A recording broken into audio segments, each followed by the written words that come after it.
마이크 테스트 하나, 둘, 셋. 마이크 테스트 하나, 둘, 셋.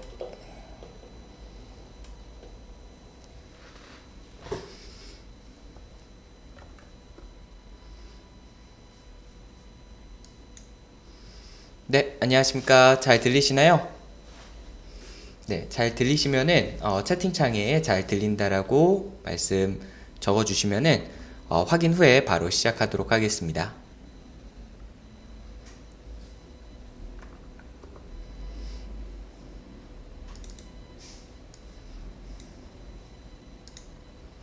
네, 지금 이제 네, 잘 들리신다고 해주시네요.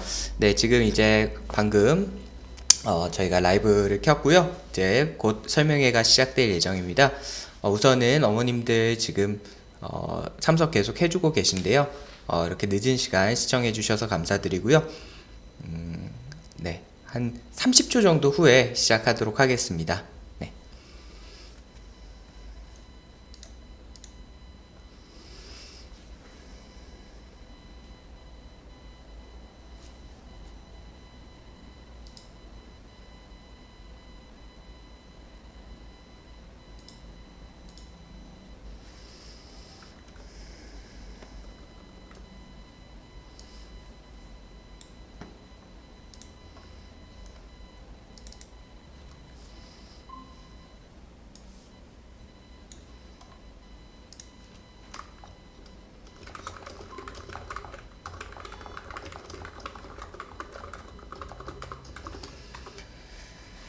네, 그러면은 오늘 설명회 본격적으로 시작해 보도록 하겠습니다. 네, 오늘 설명회 주제는요, 인공지능 시대가 온다. 대학 전공의 벽이 무너진다. 라는 주제를 가지고 저희 여름학기 대개강을 맞이해서 설명회 시작해 보도록 하겠습니다.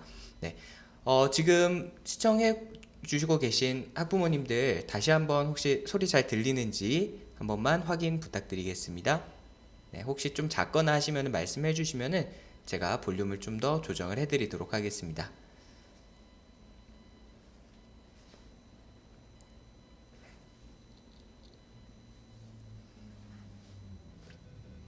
네, 혹시 잘 들리시면은 잘 들린다라고 한 번만 말씀 부탁드리겠습니다.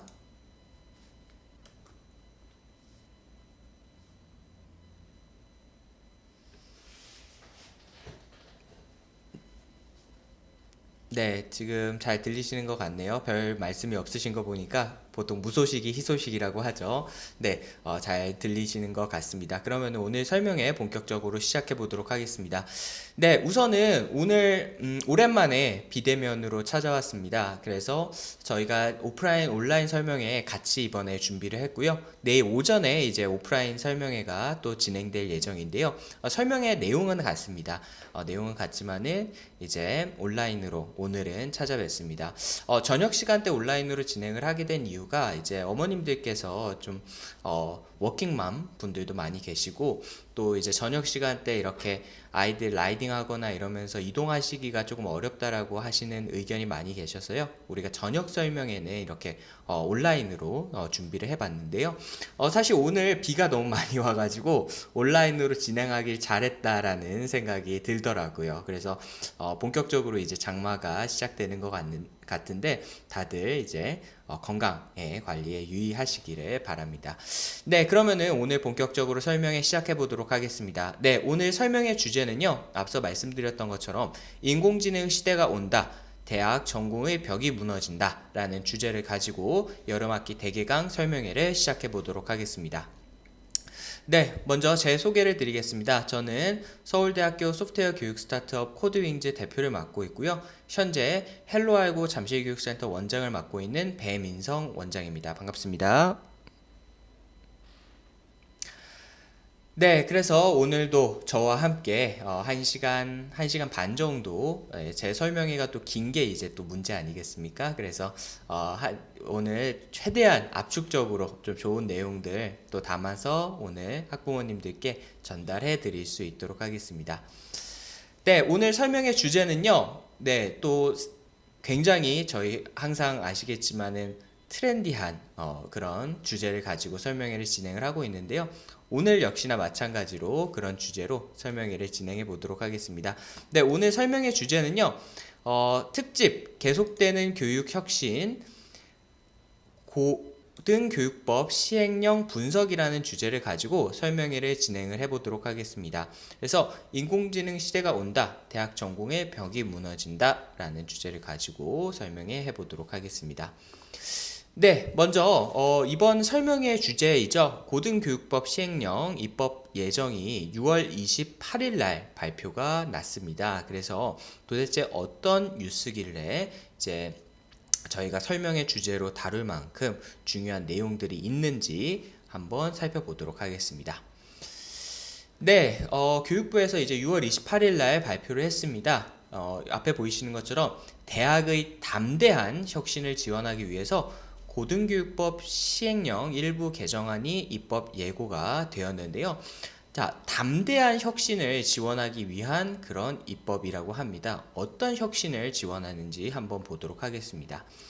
네, 먼저 이제 고등교육법이라고 해서 이제 어머님들께서 혹시나 이제 중학교나 고등학교 관련된 법안인가 새로운 교육정책이 나왔나 라고 생각하실 수 있는데요. 이 고등교육법은 이제 대학 이상의 교육기관과 관련된 법입니다. 즉 오늘 말씀드릴 내용은 우리나라 대학이 앞으로 어떻게 변할 것인가에 대한 주제라고 생각해 주시면 될 것 같습니다. 네, 그래서 이번에 개정된 고등교육법 핵심 3가지를 저희가 한번 정리해 봤는데요. 첫 번째로 70년 이상 교육부 규정으로 되어 있던 학과 제도가 사라지고 이제는 학과를 대학 조직을 자유롭게 대학에서 결정할 수가 있게 되었습니다. 두 번째로는 온라인 학위제도 개설도 이제 대학 자율로 가능하고요. 그 다음에 원래는 3학년부터 전과가 가능했는데 이제는 1학년부터 전과가 가능하도록 그렇게 변경이 됐습니다. 자, 여기서 가장 핵심은 무엇이냐라고 했을 때 제가 여기 앞에 별표도 쳐놨죠. 학과 제도가 사라지고 대학 조직을 자율로 결정한다라는 것이 이제 가장 큰 특징이라고 할 수가 있겠는데요. 뒤에서 말씀드리겠지만은 계속적으로 우리나라의 대학 문제점 중에 하나가 어떤 산업의 수요, 세상의 수요에 맞추지 못하고 학과 조직 운영이 굉장히 경직되어 있다는 게 가장 큰 문제였습니다. 그래서 컴퓨터공학과 예를 들어서 정원을 늘리고 싶더라도 교육부에서 그거를 막아놨기 때문에 마음대로 늘릴 수 없었다라는 게 가장 큰 특징이었는데요. 그러한 벽이 이제는 허물어지고 이게 70년 이상 대학 이 고등교육법이 처음 시행되고 나서 계속 있었던 이 제도가 드디어 올해 이번에 폐지가 된다라고 생각을 해주시면 될 것 같습니다. 굉장히 큰 어떤 변화에 앞에 서 있다라고 말씀드릴 수 있을 것 같아요. 자, 그래서 저희가 구체적으로 내용을 보면은요. 자, 그러면 정부는 왜 이러한 교육 정책을 발표했을까? 저희가 먼저 살펴봐야 되겠죠. 가장 큰 이유는 바로 챗 GPT의 등장, 즉 혁신적인 인공지능의 등장으로 직업의 지형이 바뀐다라고 볼 수 있기 때문입니다.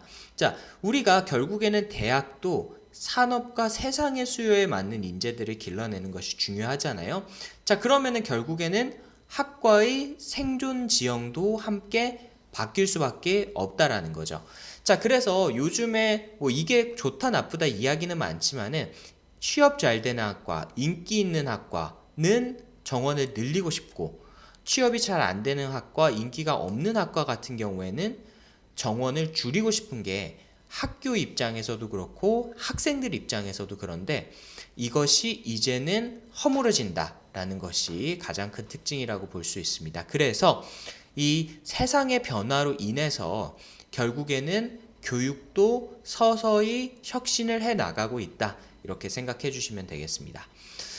자, 그래서 실제로 이제 저희가 챗 GPT 올해 초에 처음 등장하고 나서부터 여러 차례 설명의 주제로도 많이 말씀을 드렸었는데요. 정말로 큰 혁신의 바람을 불러일으키고 있죠. 자, 노동인구의 최대 20%가 대체될 것으로 예상이 되고 있고요. 또 이제 이 대학과도 관련된 부분입니다. 자, 결국에는 대학에서의 어떤 학위 그리고 전문직으로서의 어떤 자격증 이런 부분들까지 이제는 인공지능이 침투를 해서 잠식을 하고 있기 때문에 더 이상 어떤 특정 학과, 어떤 특정 자격증이 크게 의미가 없는 시대에 우리가 살고 있다라고 볼 수가 있습니다. 그렇기 때문에 대학 전공의 조직에 대한 조정이 절실하게 필요했던 상황이라고 볼 수가 있겠죠. 자, 그래서 이제 국가의 생존을 위해서 이제는 인공지능 시대에 필요한 인재를 길러야 한다라는 이러한 이유 때문에 우리나라에서도 이런 학과 제도의 개편이 본격화되고 있다라고 보시면 될 것 같습니다. 실제로 그 학과 개편이 굉장히 유연한 미국 사례를 보면은요, 스탠포드 대학 같은 경우에는 전체 공대생의 40% 가량을 이제 인공지능 학과가 또 컴퓨터공학과 관련 학과가 차지를 하고 있고요. 네, 그런데 반면에서 서울대학교는 같은 기간 내에 25명밖에 정원을 늘리지를 못했습니다.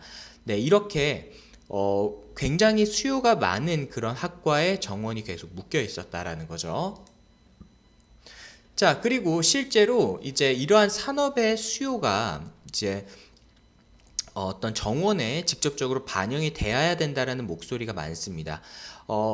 글로벌 이제 인공지능 기업이죠. 엔비디아 한국 대표인 유웅준 대표가 서울대는 컴퓨터공학과 정원 3배 이상 늘려야 된다, 이런 이야기를 하면서 우리나라 AI 인재 양성이 굉장히 절실하다라는 이야기를 같이 하고 있습니다.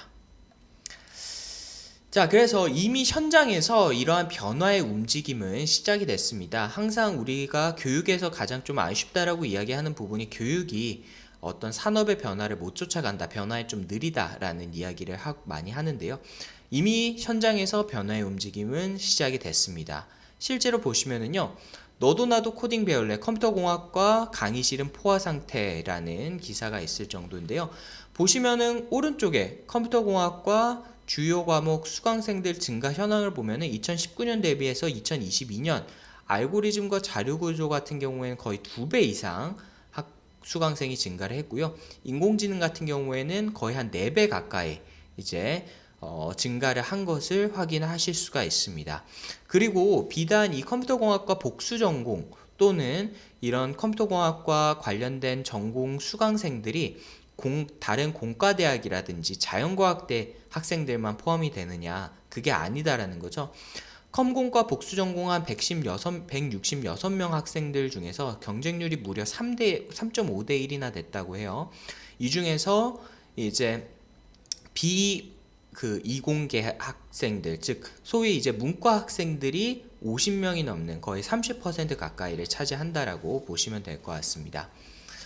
자, 그리고 실제 산업에서도 이제 개발자 신규 채용의 40% 가까운 인력이 이제 AI 관련된 인력으로 지금 요구가 되고 있는데요. 기업들 같은 경우에는 결국에 없어서 못 뽑는다라는 이런 이야기를 하고 있죠. 자, 그래서 대기업들 중에서 또 IT 기업들 중에서 AI 산업 또는 인력이 부족하다, 이것이 문제이다라고 느끼는 경우가 무려 70% 이상에 육박한다라고 볼 수 있을 것 같습니다.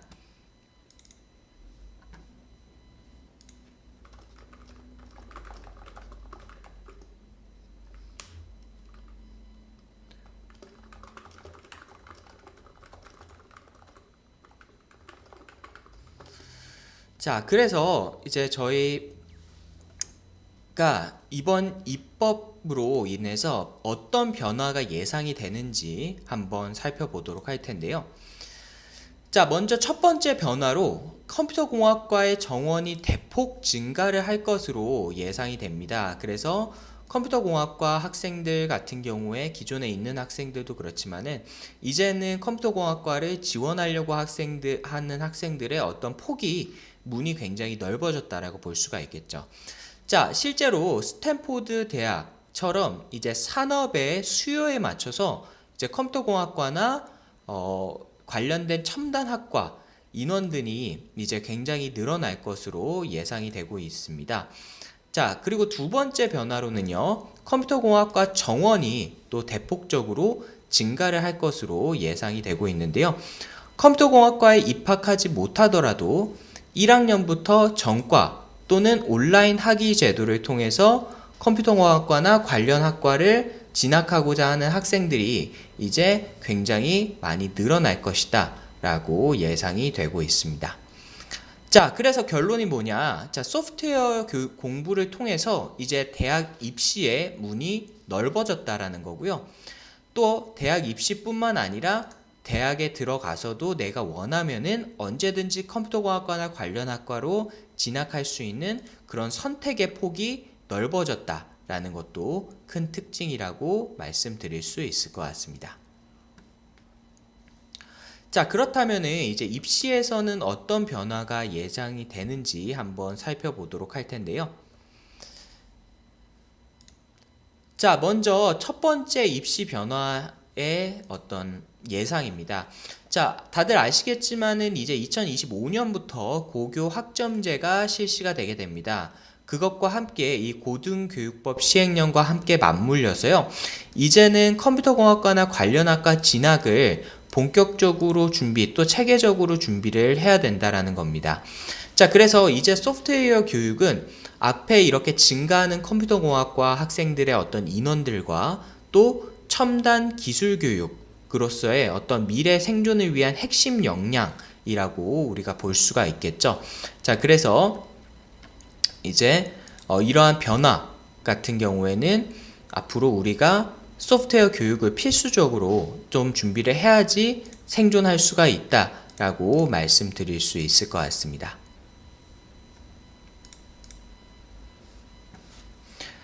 자, 다음으로 두 번째 입시 변화입니다. 모든 컴퓨터공학과 외 모든 학과에서 이제 CS 역량을 요구를 한다라는 점인데요.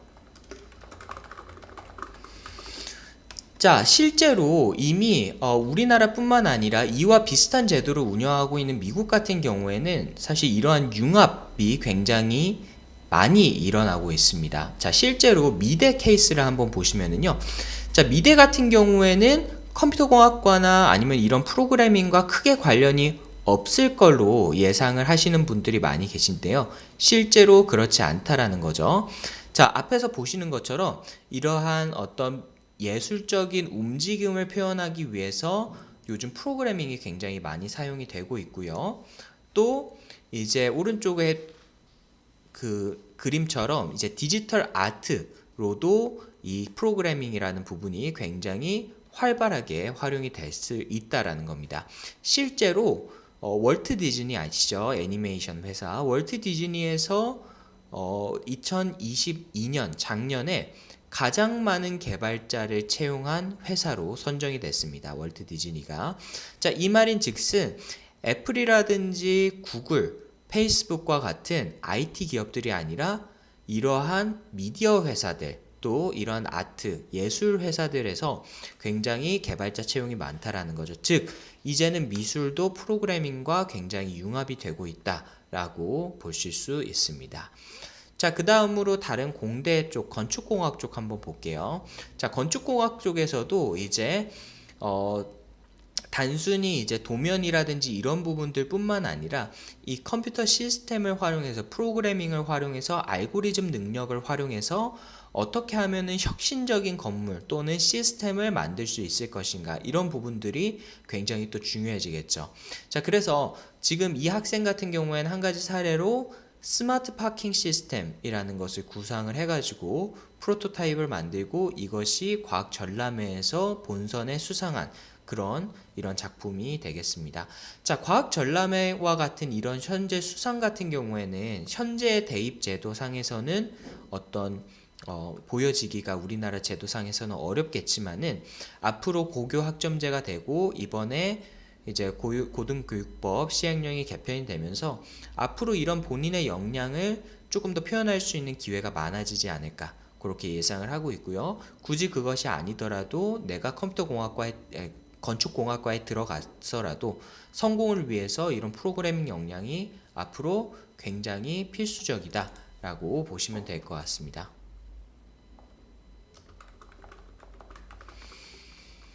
자, 다음으로 이제 인문학 쪽 볼 텐데요. 가장 관련이 없을 것 같은 이 인문학 쪽에서도 컴퓨터공학과를 활용해서 좋은 사례들이 많이 있습니다. 자, 이 친구 같은 경우에는 이제 장애인들을 표현하는 그런 순화된 표현, 위원을 개발하는 Disability Treasurers를 홈페이지를 직접 개발을 한 거죠. 그래서 미국 명문대 인문학과에 합격을 했는데요. 이 친구가 내세웠던 거는 본인의 그런 인문학적 역량도 중요하지만은 내가 프로그래밍을 할 줄 알고 그걸 나의 인문학적 역량과 결합을 시켜서 뭔가 새로운 혁신적인 문제 해결, 새로운 혁신적인 모델을 개발했다라는 것이 중요한 포인트라고 볼 수가 있습니다. 그래서 앞으로 이 컴퓨터공학과와 관련된 그런 어떤 공부는 이제는 선택이 아니라 필수다라고 볼 수가 있는 거죠. 마지막으로 세 번째 입시에서의 변화는 이제는 대학에서 요구하는 인재상이 무엇인가. 예전에는 단순히 수능 점수를 잘 받고 암기를 잘해서 좋은 성적을 얻는 친구들이 인재상이었다고 하면은 지금의 이제 인공지능 시대에서의 인재상은 바로 문제 해결 역량을 요구를 하고 있다라는 겁니다. 자, 그러면은 다시 돌아와서 정부가 왜 이러한 교육 정책을 발표했는지를 우리가 다시 한번 되새겨 보면은 이제는 앞으로 대학에서 어떤 인재를 뽑고자 하는지 그런 인재상이 그려지겠죠. 다시 말씀드리겠지만은 인공지능 시대에 살아남기 위한 그런 교육 정책의 변화가 일어난 거고요. 결국에는 대학에서도 이제는 단순히 과거의 지식으로는 살아남지 못한다. 문제 해결 역량을 길러야 된다. 라는 것이 반드시 대학 진학에 성공하기 위해서 갖춰야 할 필수적인 덕목이라고 생각을 해주시면 될 것 같습니다.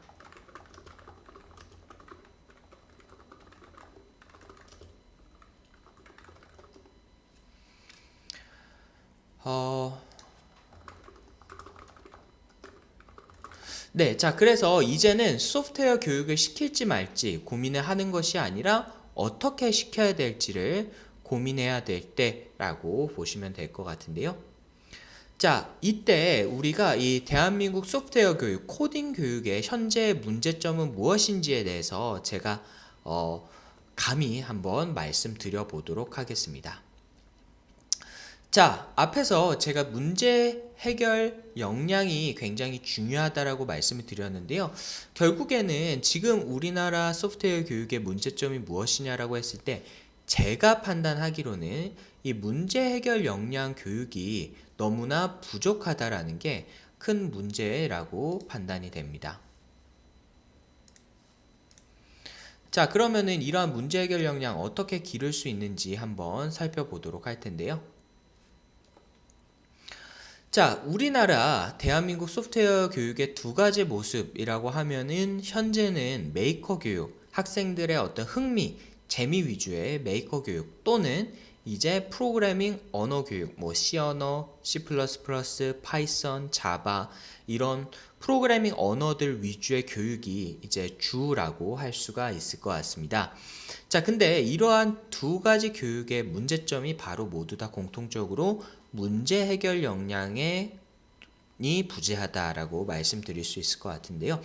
실제로 저희 헬로알고를 찾아오시는 학부모님들, 지금까지 제가 수많은 상담을 진행해 왔는데 보통은 공통적으로 하시는 말씀이 첫 번째가 이제 우리 아이가 몇 년 동안 코딩 학원을 다녔는데 도대체 뭘 배웠는지 모르겠다 라고 하시는 경우들이 굉장히 많았습니다. 이런 경우는 보통은 어렸을 때 흥미 위주로 블록 코딩이나 메이커 교육 위주로 진행을 하셨던 학부모님들께서 분명히 아이들이 2년, 3년 다녔고 멋진 이런 작품들이라든지 이런 걸 만들었는데 실제로 이걸 활용해서 무엇을 할 수 있는지 또 나중에 정보올림피아드 같은 것들을 준비하려고 하다 보니까 학생들의 어떤 프로그래밍, 코딩 역량, 소프트웨어 역량 이런 부분들이 전혀 발현이 안 되는 이런 문제점이 있었다라고 말씀드릴 수 있을 것 같습니다.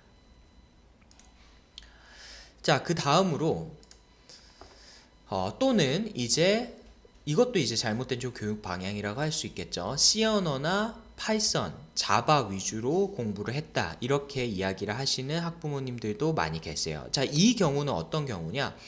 이제 프로그래밍 언어가 중요하다라고 생각을 해서 이제 프로그래밍 언어들 위주로 공부를 진행을 한 친구들인데요. 이런 친구들 역시나 마찬가지로 언어는 잘 써요. 뭐 C 언어도 쓸 줄 알고 자바도 쓸 줄 알고 파이썬도 쓸 줄 알고 하는데 실제로 이러한 프로그래밍 언어를 활용해서 문제를 한번 풀어봐 라고 주면은 이러한 문제들은 풀 수가 없는 그런 경우들이 굉장히 많았습니다. 자, 그래서 이 소프트웨어 교육에서 요구하는 문제 해결 역량이 뭐냐라고 했을 때 바로 알고리즘 역량이 이러한 문제 해결 역량의 핵심이다 라고 말씀을 드릴 수가 있을 것 같아요.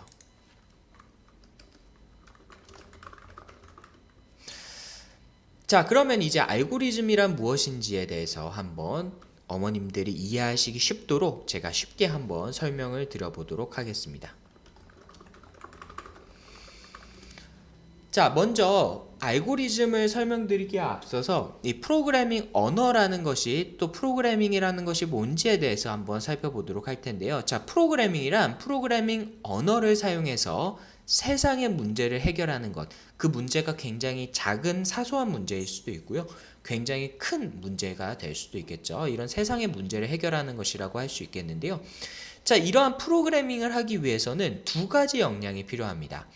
마치 우리가 집을 짓기 위해서도 집을 잘 설계하는 설계 역량과 집을 잘 짓는 시공 역량이 중요하듯이 이 프로그래밍도 집을 짓는다라고 하면은 이러한 집을 짓기 위한 프로그래밍 언어를 잘 쓸 수 있는 스킬과 이러한 문제를 어떻게 해결할지 프로그래밍을 어떻게 설계할지에 대한 문제 해결 역량 이 두 가지가 모두 다 필요한 거죠. 자, 그러면은 이 둘 중에서 어떤 역량이 더 중요할까요? 프로그래밍 언어가 중요할까요? 문제 해결 역량이 더 중요할까요? 네, 문제 해결 역량이 훨씬 더 중요하겠죠. 자, 그래서 이거를 저는 어머님들이 이해하기 쉽게 비유를 하자면은 이렇게 시를 짓는 것과 같다라고 비유를 드릴 수 있습니다. 자, 제가 이 멋진 영어로 된 시를 하나 가져왔는데요. 제가 영어로 읽는 것보다 한국어로 읽는 게 좀 더 잘 전달이 될 것 같아서 한국어로 한번 이 시를 제가 낭독해 보겠습니다. 시간이 있을 때 장미 봉우리를 거두라. 시간은 흘러 오늘 핀 꽃은 내일이면 질 것이니. 자, 이 시는 영화 죽은 시인의 사회에 나온 그런 시에 제가 한 구절을 가져온 건데요. 자, 이렇게 우리가 시를 짓는다라고 했을 때 한번 생각을 해보도록 하겠습니다. 자, 영어로 된 멋진 시를 짓기 위해서는 당연히 기본적으로 영어를 잘 할 줄 알아야 됩니다. 근데 영어를 잘 할 줄 아는 것이 경쟁력이냐라고 했을 때 물론 우리나라에서는 일부 경쟁력이 될 수가 있겠지만은 미국에 가면은 거지들도 영어를 잘 한다고 이야기를 하잖아요. 그런 것처럼 프로그래밍 언어를 잘 다루는 것, 영어를 잘 하는 것만으로는 좋은 역량이라고 할 수가 없는 겁니다. 즉 이러한 시를 잘 짓기 위해서는 소위 말하는 문해력 그리고 이런 리터러시 감수성이 굉장히 중요한데요. 이런 것들이 바로 핵심이고 이 소프트웨어 교육에 있어서도 이러한 프로그래밍을 잘하기 위한 문제를 해결하기 위한 문제 해결 역량, 즉 알고리즘이 핵심이라고 할 수가 있겠죠. 자, 그래서 이 프로그래밍에서 가장 중요한 것이 무엇이냐? 바로 문제 해결 역량이다 라고 말씀드릴 수 있을 것 같습니다. 자, 그러면 이 문제 해결 역량이 중요하다는 것은 저만의 주장이냐라고 했을 때 아니다라는 거죠. 실제로 정보올림피아드 홈페이지에 들어가 보시면요. 정보올림피아드가 어떤 대회냐라고 했을 때 국내 최고 권위의 IT 영재들이 참가하여 실력을 겨루는 국내 최고 권위를 가진 대회로서 수학적 지식과 논리적 사고 능력을 필요로 하는 알고리즘과 프로그래밍 작성 능력을 평가한다 라고 되어 있습니다. 여기서 두 가지 다 나와 있죠. 알고리즘과 프로그래밍 작성 능력, 이 중에서 어떤 것이 더 중요하다? 알고리즘이 중요하다라는 이야기를 하고 있습니다. 즉 정보올림피아드와 같은 공신력 있는 이 소프트웨어와 관련된 대회에서도요, 결국에는 요구하는 역량은 뭐다? 알고리즘 역량을 학생들한테 요구를 하고 있다, 이렇게 이해를 해주시면 될 것 같습니다. 네, 그래서 이 알고리즘이라는 것이 문제 해결 역량과 같은 이야기다라고 할 수가 있겠는데요. 실제로 대학에서 또 기업에서 또 어떤 컴퓨터공학과 관련된 역량을 요구하는지 한번 살펴보도록 하겠습니다. 네, 먼저 대학 부분입니다. 네, 제가 항상 이 설명회 때마다 단골 손님이시죠. 네, 소프트웨어 중심대학 협의장이신 서정현 서울대 교수님을 모셔왔습니다. 자, 그래서 이 서정현 교수님 인터뷰에서 어떤 이야기가 있었느냐. 자, 소프트웨어 중심대학에서 학생들을 어떻게 선발합니까? 라고 물어봤더니 면접에서 학생들에게 문제를 제시하고 해결하는 과정을 평가한다. 즉 문제 해결 접근 능력으로 논리적 사고력과 창의성을 평가한다라고 이렇게 이야기를 하고 있습니다. 한마디로 요약하면 뭐죠? 알고리즘 역량을 묻는다라고 이야기를 할 수가 있겠고요. 네, 실제로 한양대학교 수시 모집 요강을 제가 분석을 해서 가져와 봤습니다. 그래서 한양대학교 같은 경우에는 이제 현재 남아있는 특기자 전형을 운영하는 몇 개 학교들 중에 하나인데요. 한양대학교 소프트웨어 전형, 인재 전형이죠. 네, 특기자 전형에서 어떤 역량을 요구하는지 한번 살펴보도록 하겠습니다. 자, 1단계 서류평가에서는 학생부 와 자기소개서, 활동 소개서, 이 활동 소개서 안에 이제 수상 실적이라든지 포트폴리오라든지 이런 부분들이 이제 들어가게 되고요. 자, 2단계 면접 평가에서 이제 소프트웨어 관련된 제시문을 읽고 다양한 알고리즘의 원리를 이해하고 있는지에 대한 평가가 진행된다고 하고 있습니다. 자, 실제로 어떤 문제가 나오는지 제가 한번 가져와 봤는데요. 자, 실제로 이 소프트웨어 인재 전형 면접 평가문입니다. 좀 더 자세하게 이 문제가 궁금하신 분들 같은 경우에는요, 한양대학교 입학처 홈페이지에 들어가시면은 지금까지 기출 문제들이 다 나와 있으니까요, 관심 있으신 분들은 한번 찾아보시면 좋을 것 같고요. 자, 이 소프트웨어 인재 전형에서는 이제 이번에는 탐색 알고리즘과 시간 복잡도와 관련된 그런 문제가 출제가 됐습니다. 헬로알고 기준으로는 이제 정보올림피아드 전국대회 중등부 동상, 고등부 장려상 정도 수준의 문제다라고 판단을 하고 있는데요. 자, 실제로 이제 이 출제자의 의도가 중요하잖아요. 한양대학교 같은 경우에는 문제를 보여주고 이제 그 홈페이지에 평가에 대한 출제 의도 및 평가 지침도 함께 공개를 하고 있습니다. 공정성과 투명성을 위해서. 자, 보시면은 알고리즘의 수행 시간을 분석하는 문제이다. 그리고 이진 탐색 알고리즘을 활용하고 삼진 탐색 알고리즘을 활용해야 된다. 두 알고리즘을 비교하여 더 좋은 알고리즘이 무엇인지 찾는다. 이렇게 쭉 나와 있죠. 자, 그래서 이러한 특기자 전형에서 요구하는 문제 역시 뭘 요구하는 거다? 알고리즘 역량을 요구하는 문제다 라고 하고 있습니다. 자, 그래서 앞에서 말씀드렸던 것처럼 이제 알고리즘은 더 이상 컴퓨터공학과 뿐만 아니라 주변의 공대라든지 아니면 이공계 학과 계열들, 또 더 나아가서 문과 쪽, 이제 인문학이라든지 이제 미술 쪽까지 이제 관통하는 핵심 역량이다 라고 이야기를 할 수 있겠어요.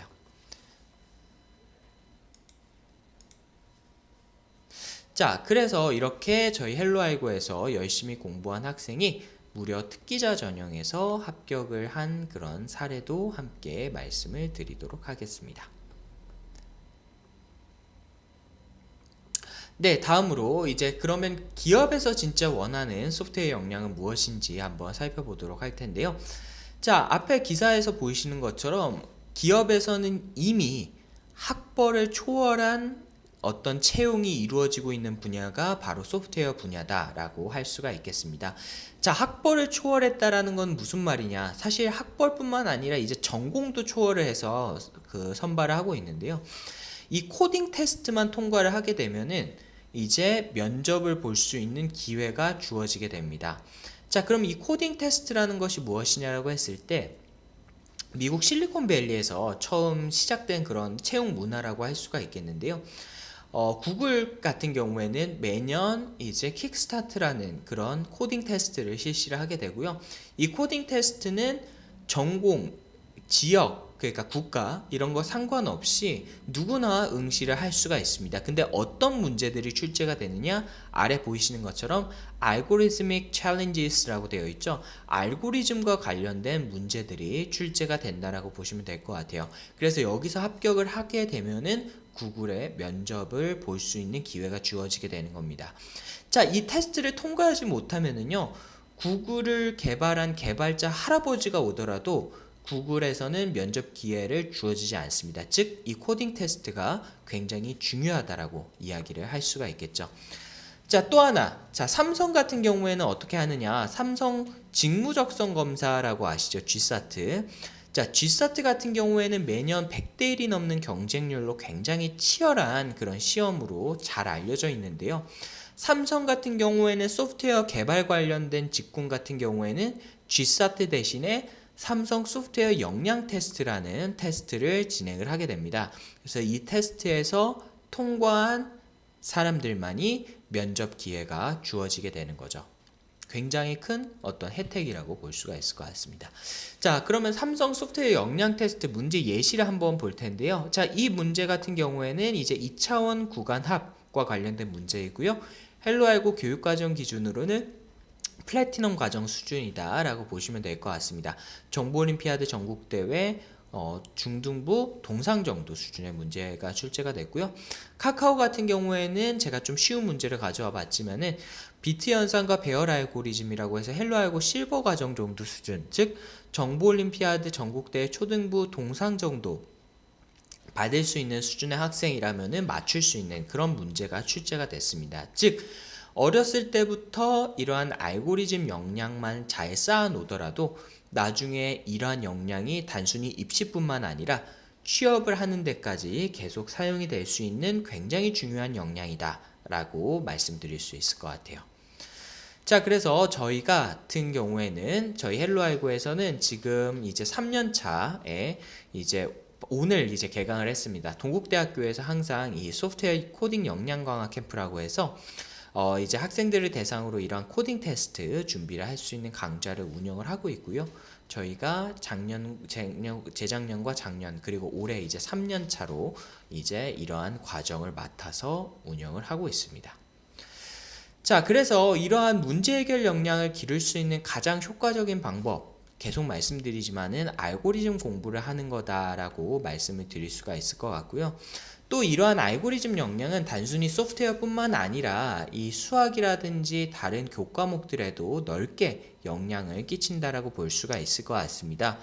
자, 그래서 이 수학하고 또 알고리즘이라는 것이 굉장히 관련이 깊다라고 말씀드릴 수 있을 것 같은데요.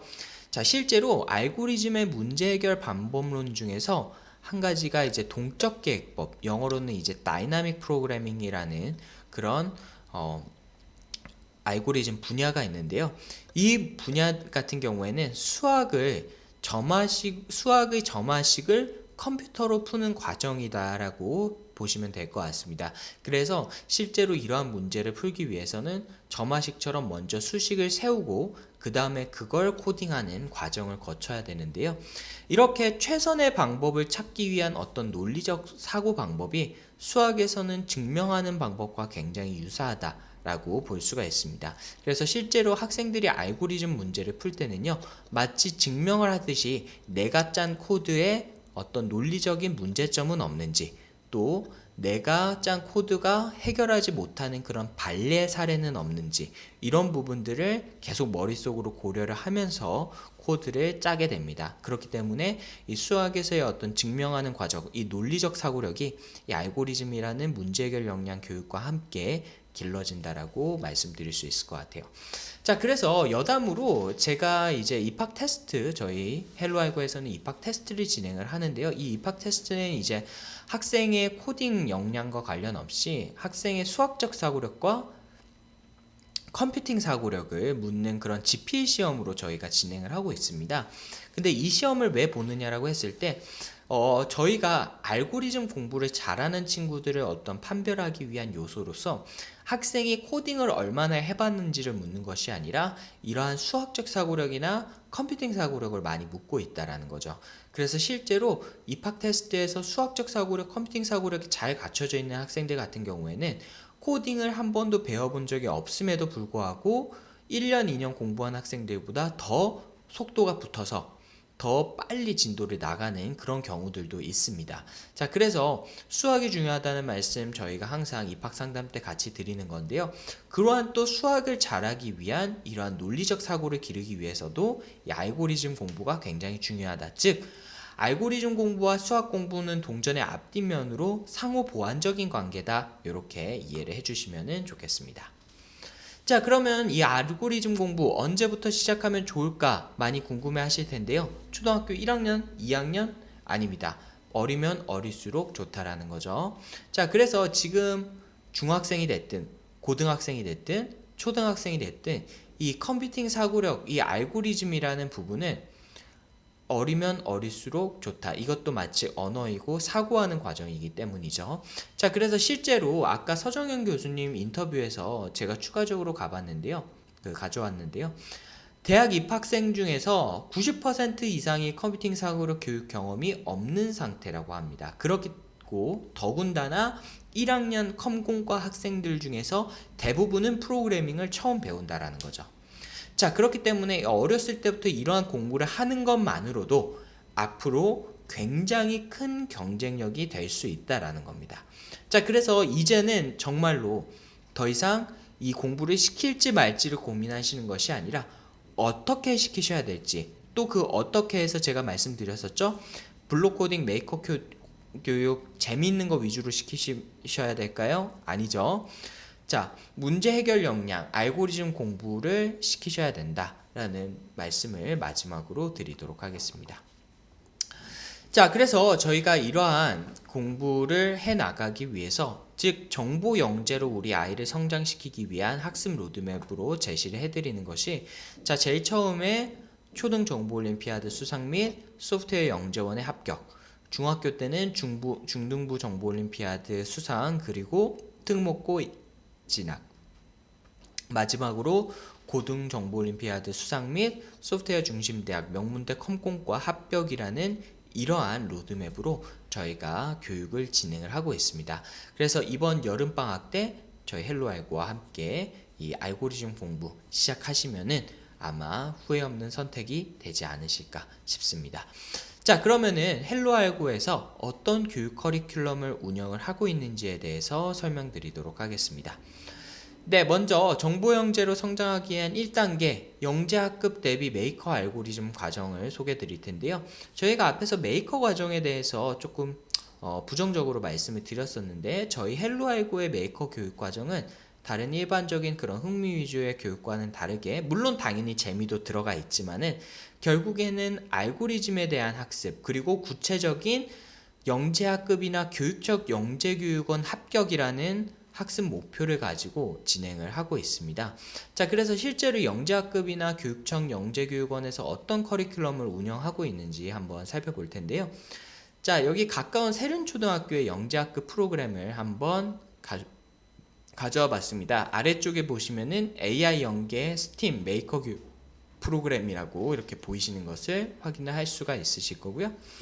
자, 또 교육청 영재원 정보 부분 프로그램 같은 경우에도 보시면은 어떤 센서라든지 회로라든지 하드웨어와 관련된 이런 컴퓨팅 시스템과 관련된 그런 어떤 프로그램들이 주를 이룬다라고 보시면 될 것 같습니다.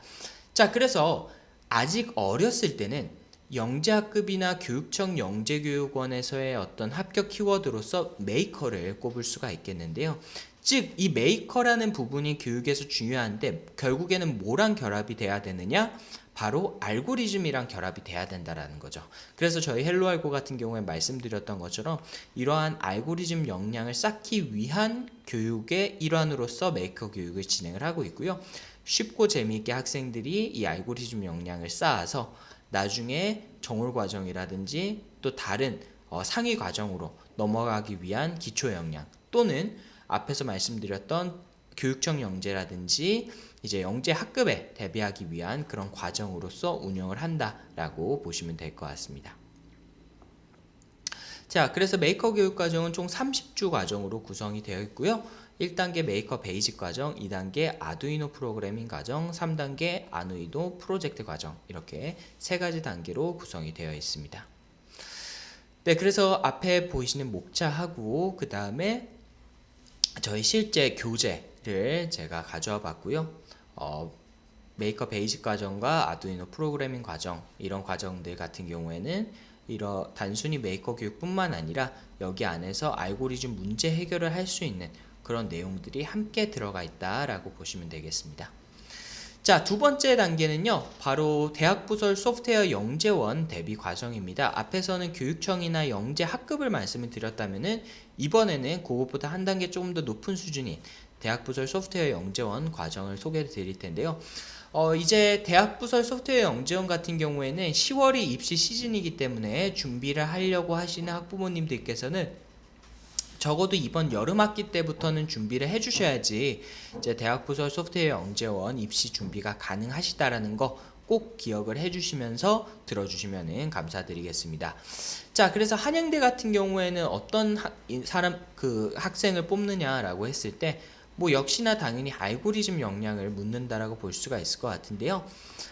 이 알고리즘 역량을 기르기 위해서 저희가 이제 교육 과정이 준비가 되어 있습니다. 그래서 1단계에서는 컴퓨팅 사고력을 기르기 위한 기초 역량을 함양하는 과정이 준비가 되어 있고요. 2단계에서는 이제 실제 시험 유형 기반의 알고리즘 심화 학습들이 진행이 될 예정입니다. 자, 그래서 저희 정규과정 수업 자료는 이렇게 실제 시중 교재들 중에서 이런 컴퓨팅 사고력과 알고리즘 지필 평가 문제들이 많이 들어가 있는 IT 퍼즐이라는 교재를 사용하고 있고요. 이러한 교재뿐만 아니라 저희만의 노하우가 담겨져 있는 또 기출문제들이라든지 굉장히 적중률이 높은 문제들 위주로 선별한 저희만의 핸드아웃 교재를 별도로 운영을 해서 아이들하고 함께 학습을 진행을 하고 있습니다. 네, 서울교대 영재원 같은 경우에는요, 한양대학교하고 조금 결이 다르죠. 한양대학교 같은 경우에는 약간 수학 문제들을 푸는 느낌이라고 하면은 서울교대 같은 경우에는 이제 서술형 문제들이 주로 출제가 되게 됩니다. 그래서 서울교대는 어떻게 공부를 진행을 하는지 한번 살펴보도록 하겠습니다. 자, 서울교대 같은 경우에는 실제 문제 예시를 제가 보여드릴 텐데요. 자, 보시는 것처럼 생활 속에 자주 볼 수 있는 기기 중에 음료나 과자, 일회용품 등을 구매할 수 있는 자동 판매기가 있다. 자, 이러한 자동 판매기의 작동 순서를 설명하시오 라는 문제가 예시 문제라고 할 수 있을 것 같고요. 실제 기출 문제로는 이제 재난이 발생을 했을 때 사람이 이제 투입되기가 어렵잖아요. 그러면은 재난 유형에 따라서 그게 뭐 화재가 될 수도 있고 지진이 될 수도 있고 뭐 아니면은 뭐 다른 그런 재난이 발생을 했을 때 그러한 재난 현장에 투입될 수 있는 로봇은 어떤 형태여야 되는가, 이런 문제들이 출제가 되게 됩니다. 서술형으로 학생들이 작성을 해야 되는 거죠. 자, 그래서 이러한 문제를 해결하기 위해서 저희는 첫 번째로 이제 기출문제 및 유사 유형 문제에 대해서 저희가 먼저 보시는 것처럼 제시를 해드리고요.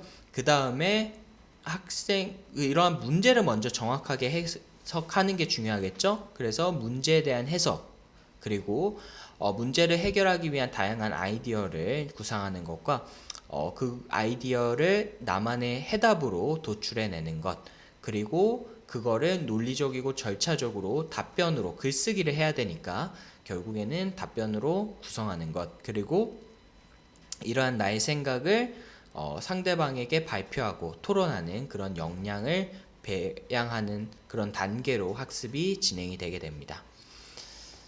자, 그래서 저희가 문제가 주어지게 되면은 맨 처음에 왼쪽에 보이시는 것처럼 브레인스토밍을 먼저 진행을 하고요. 이 브레인스토밍 된 내용을 바탕으로 해서 다른 친구들과 함께 토의하고 토론하고, 그리고 그러한 좋은 생각들을 모아서 나만의 정답으로 답변하는 방식으로 수업이 진행이 되게 됩니다.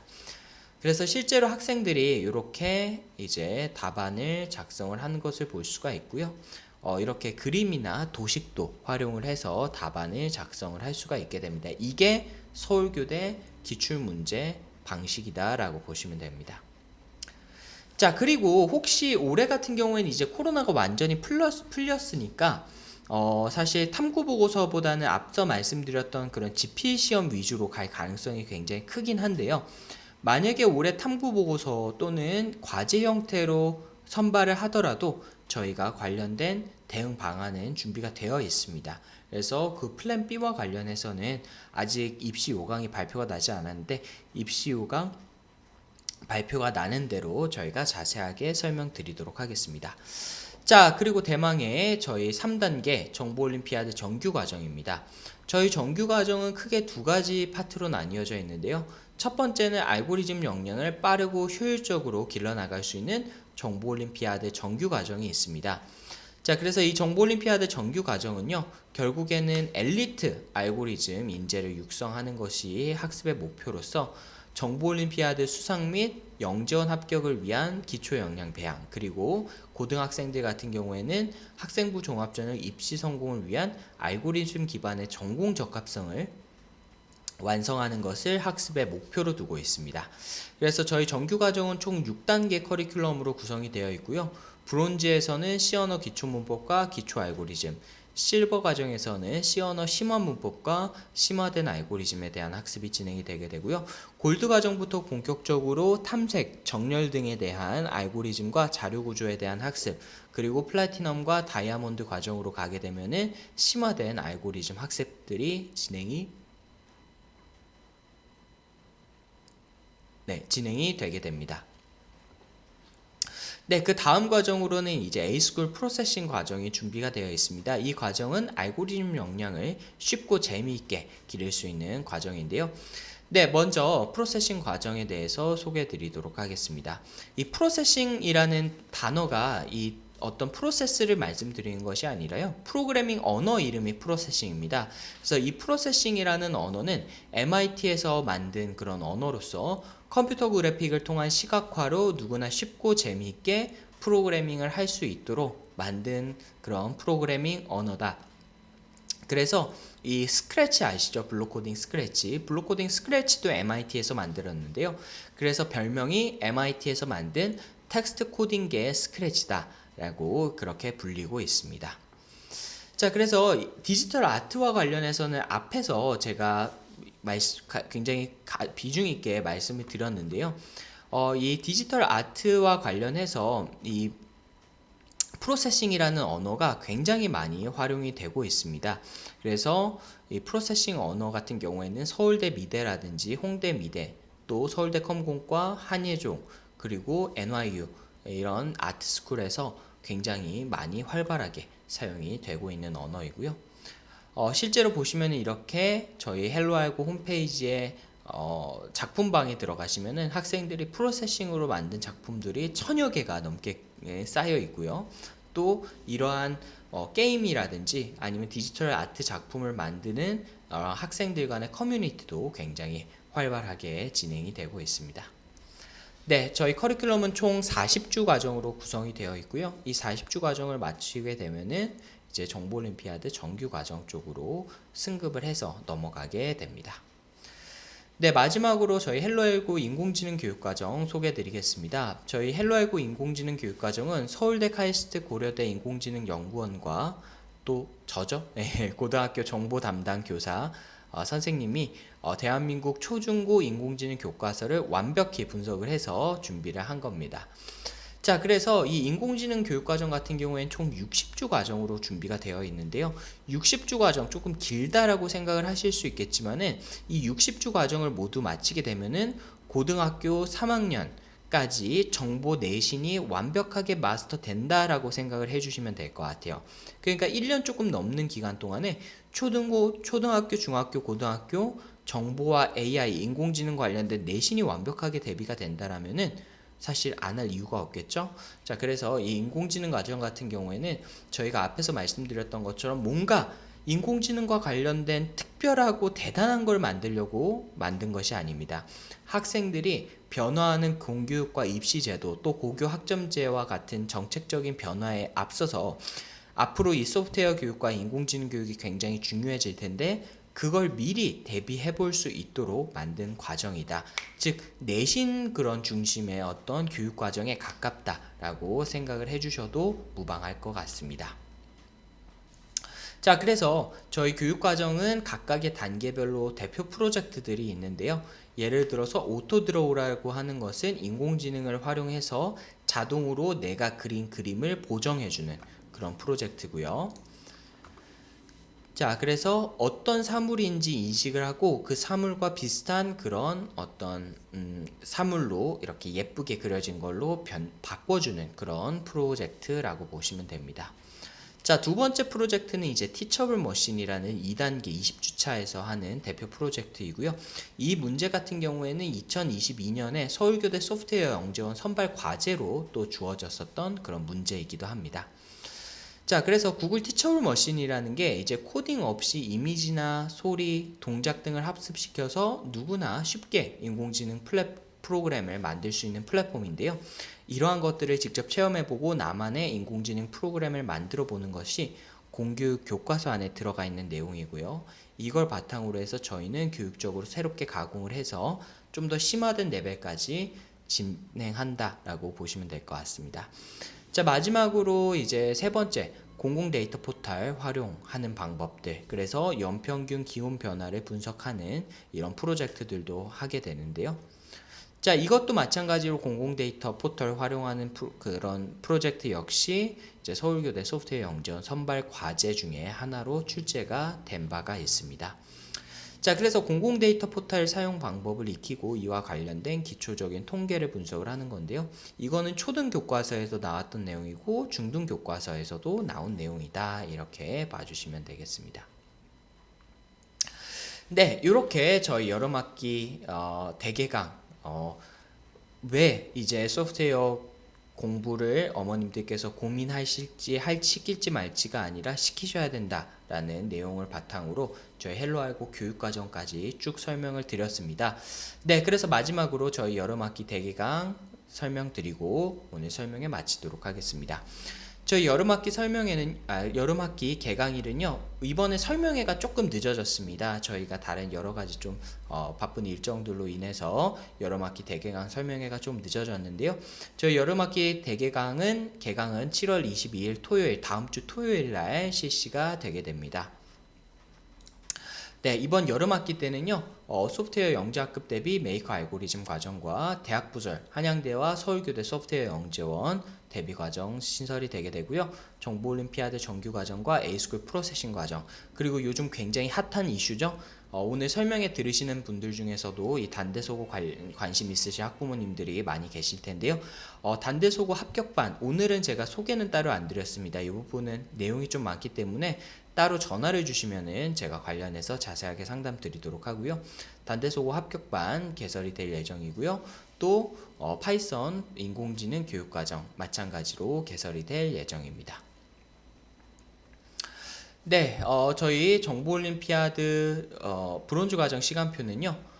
토요일날 오후 1시, 일요일날 오전 10시, 그리고 일요일 오후 4시 이렇게 3개 반 개설 예정되어 있고요.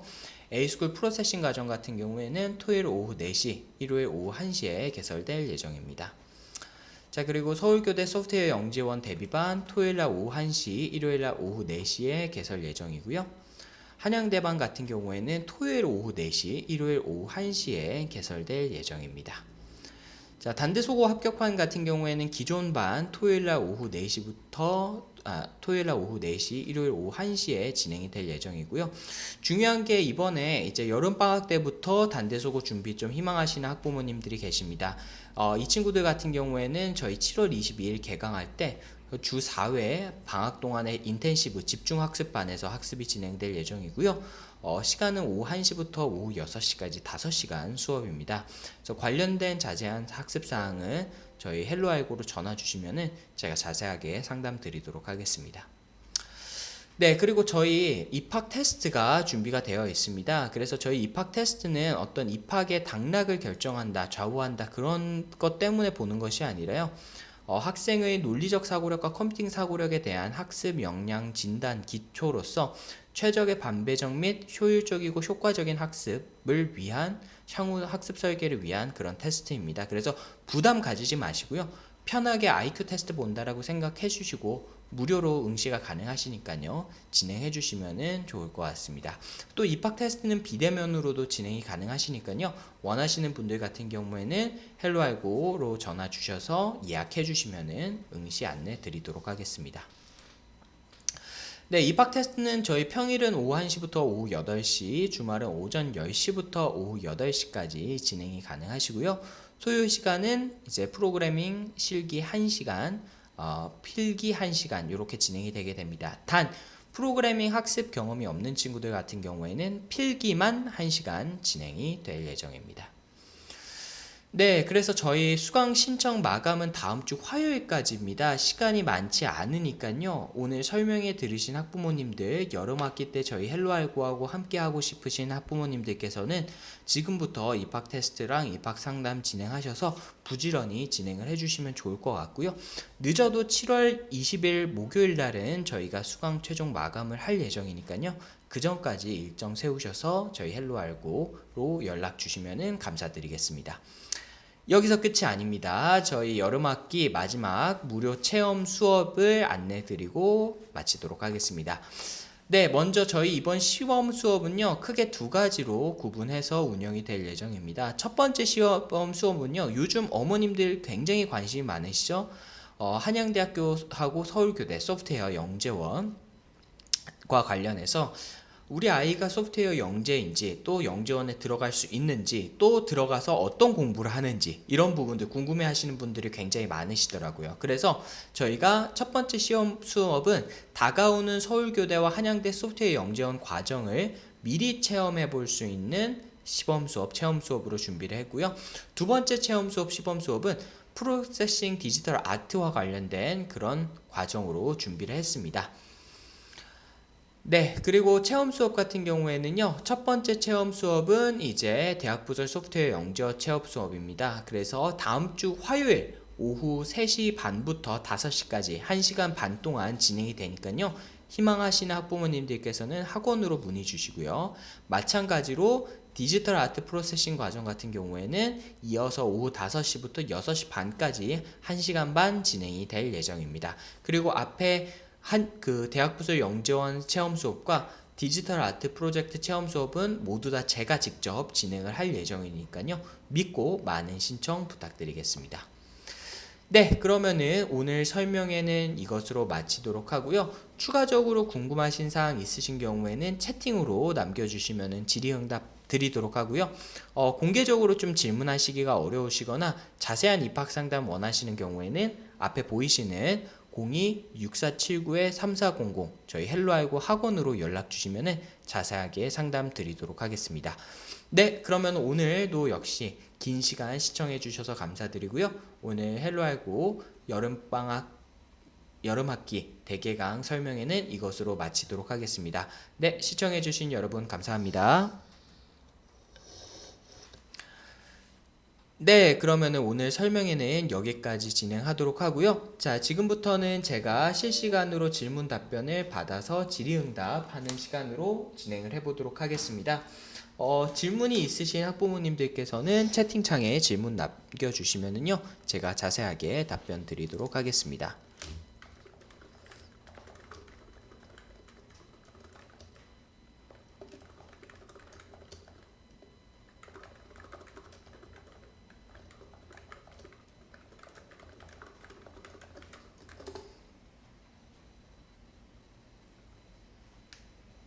네, 어떻게 오늘 설명회 잘 들으셨나요? 중간에 조금 끊기는 부분이 있었던 것 같은데, 오늘 설명회 어떻게 들으셨나요? 저는 정말로 이번에 이 고등교육법 시행령 개편 입법 예고를 보면서 이제는 정말 우리나라 교육에도 어떤 수요 측면에서의 또 공급 측면에서의 어떤 이런 혁신이 이루어지고 있구나라는 것을 좀 많이 느꼈습니다. 그래서 오늘 어머님들께서도 굉장히 큰 변화로 느끼셨는지 이런 부분들도 궁금하고요. 사실 저나 아니면은 어머님, 아버님 세대 때 대학과 지금은 또 대학의 모습이 많이 다르잖아요. 그렇기 때문에 우리 아이들 미래에 정말 어떻게 준비를 해야 될지 고민들이 많으실 것 같은데 그러한 고민을 오늘 좀 해결하는 좀 도움을 얻어 가셨으면 좋을 것 같습니다. 오늘 설명회 어떻게 잘 들으셨나요? 네, 잘 들으셨다면은 저희 헬로알고 아직 구독 안 하셨으면 구독도 부탁드리고요. 오늘 영상도 좋아요도 함께 꼭 눌러주시면 감사드리겠습니다.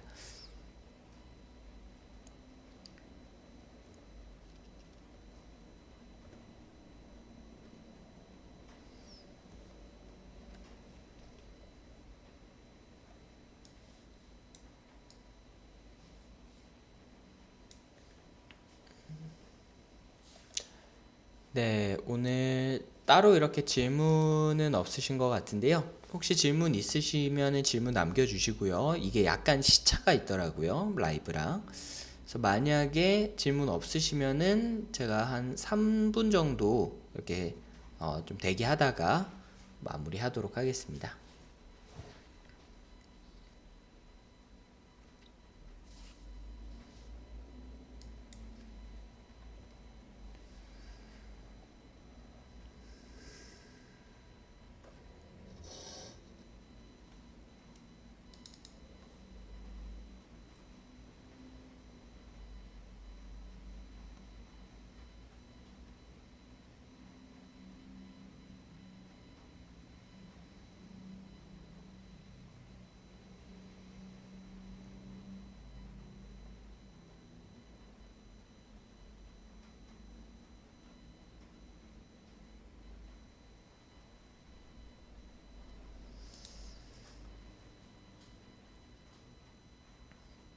네, 궁금하신 사항 더 없으시면 오늘 스트리밍은 이것으로 종료를 하도록 하겠습니다. 네, 끝까지 시청해주신 학부모님들께 진심으로 감사드립니다. 감사합니다.